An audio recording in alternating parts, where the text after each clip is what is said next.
आज की कहानी बिल्कुल एक थ्रिलर फिल्म की तरह है, लेकिन ये एक सच्ची और मिस्टीरियस कहानी है।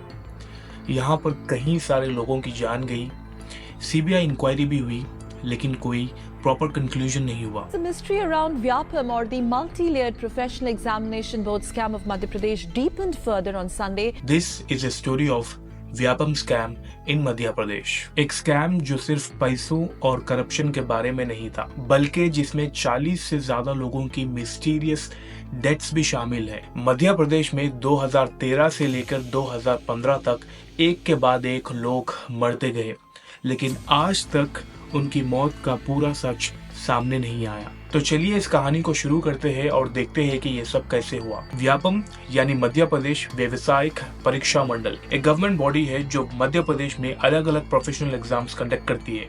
इसमें मेडिकल एंट्रेंस टेस्ट जैसे पीएमटी, प्री मेडिकल टेस्ट से लेकर गवर्नमेंट जॉब रिक्रूटमेंट तक के एग्जाम्स शामिल है। ये ऑर्गेनाइजेशन स्टूडेंट्स और जॉब सीकर्स के लिए बहुत बड़ा प्लेटफॉर्म था, लेकिन 2013 में एक बड़ा खुलासा हुआ। पुलिस को पता चला कि व्यापम एग्जाम्स में कई साल से फ्रॉड चल रहा है। अनक्वालिफाइड कैंडिडेट्स पैसे देकर अपने लिए सीट्स और जॉब सिक्योर कर रहे थे। ये स्कैम इतना बड़ा था कि इसमें ना सिर्फ मिडिलमैन बल्कि पॉलिटिशियंस और बहुत सारे पावरफुल हाई रैंकिंग ऑफिशियल्स के नाम भी सामने आए। कई तरह से चीटिंग्स हो रही थी। कोई फेक कैंडिडेट्स भेज रहा था, कोई आंसर शीट्स बदल रहा था और कोई सीधे ब्राइब ले रहा था। और जब ये बात पब्लिक में आई तो पूरा देश शॉक हो गया। लेकिन असली ट्विस्ट तब आया जब इस स्कैम से जुड़े लोग जैसे विटनेसेस, अक्यूज्ड और इन्वेस्टिगेटर्स एक के बाद एक मरने लगे। 40 से ज्यादा डेथ्स रिपोर्टेड हुई और हर मौत के पीछे एक मिस्ट्री था। कुछ लोगों ने कहा कि ये सब कोइंसिडेंस है,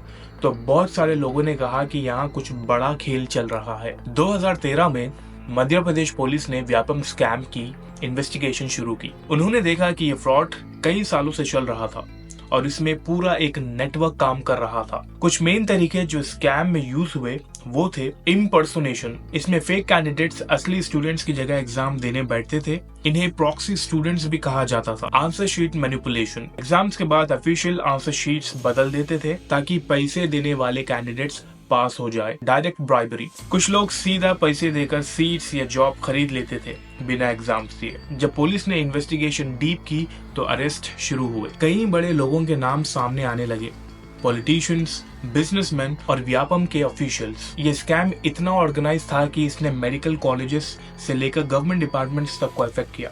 लैक्स ऑफ रुपीस हाथ से हाथ जा रहे थे और इसके पीछे पूरा एक सिस्टम था। लेकिन जैसे इन्वेस्टिगेशन आगे बढ़ी तो एक नया पैटर्न सामने आया। जो लोग इस केस से जुड़े थे, चाहे वो अक्यूज थे, विटनेसेस थे या इन्वेस्टिगेटर्स, वो अचानक मरने लगे।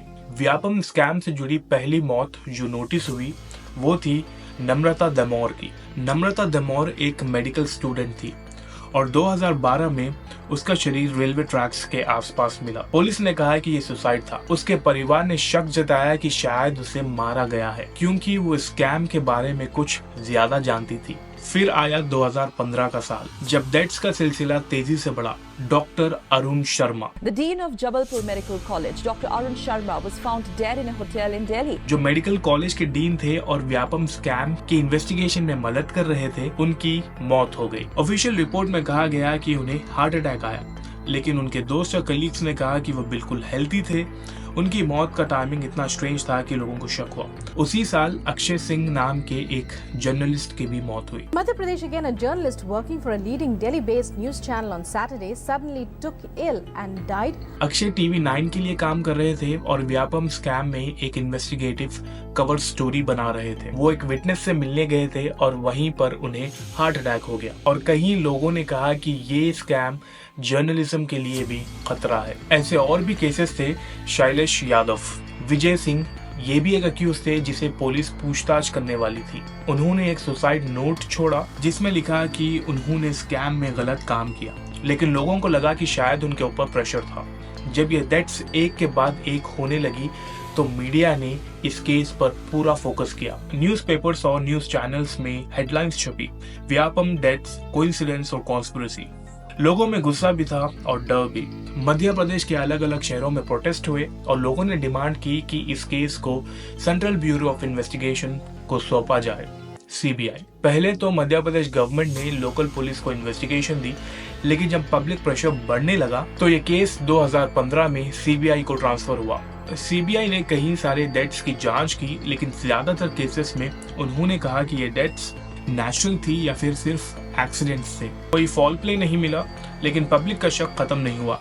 इतने सारे लोग एक स्कैम से जुड़े होने के बावजूद मर गए, ये बात लोगों को हजम नहीं हुई। लक्ष्मीकांत शर्मा ये मध्य प्रदेश के एक्स फॉर्मर मिनिस्टर थे और व्यापम स्कैम में मेन अक्यूज में से एक। उन्हें अरेस्ट किया गया था, लेकिन 2021 में उनकी मौत हो गई। उनकी डेथ के बाद कांग्रेस पार्टी ने डिमांड की कि इसकी इन्वेस्टिगेशन हो, क्योंकि वो स्कैम के बारे में बहुत कुछ जानते थे। डॉक्टर आनंद राय ये एक विसल ब्लोअर थे जिन्होंने व्यापम केस को एक्सपोज किया था। उन्हें कई बार थ्रेट्स मिले और उन्होंने अपनी जान का खतरा बताया। वो आज भी जिंदा है और कहते हैं कि स्कैम के पीछे बड़े लोग इन्वॉल्व हैं। नम्रता दमोह, जैसे पहले मैंने कहा, ये एक मेडिकल स्टूडेंट थी जिसकी मौत को सुसाइड कहा गया। सीबीआई ने 2020 में उनके केस को क्लोज कर दिया, लेकिन सवालों का जवाब आज भी नहीं मिला। अक्षय सिंह ये जर्नलिस्ट व्यापम पर स्टोरी कर रहे थे और उनकी मौत हो गई। उनकी डेथ ने मीडिया और पब्लिक में बहुत बड़ा सवाल खड़ा किया। अब सवाल ये है कि ये डेथ्स कैसे हुई।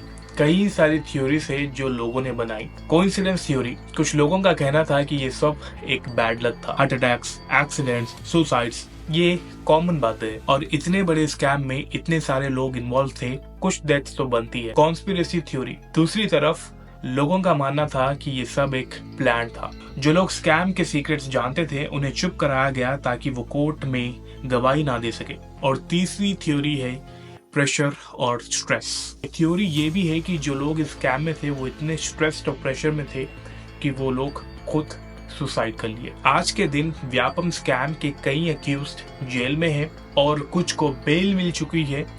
ट्रायल्स चल रहे हैं और स्कैम से जुड़े लोगों को पनिश भी किया जा रहा है, लेकिन डेथ्स के बारे में ज्यादातर केसेस अनसॉल्व्ड है। सीबीआई ने कहा कि उन्होंने कोई बड़ा एविडेंस नहीं पाया कि ये डेथ्स अननेचुरल थी, लेकिन वो भी मानते हैं कि इतना बड़ा कोइंसिडेंस सस्पिशियस है।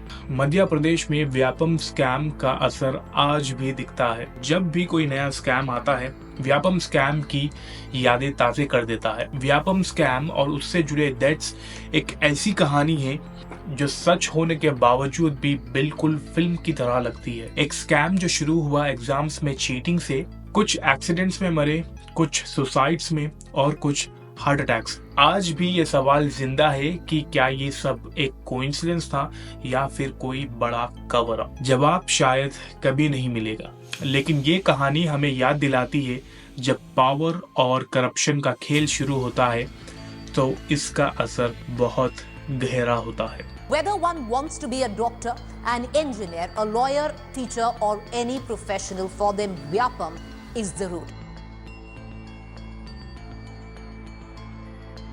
So this was the story of Vyapam scam in Madhya Pradesh. अगर ये वीडियो इन्फॉर्मेटिव लगी तो मेरे चैनल को सब्सक्राइब करिए और इसे शेयर करिए।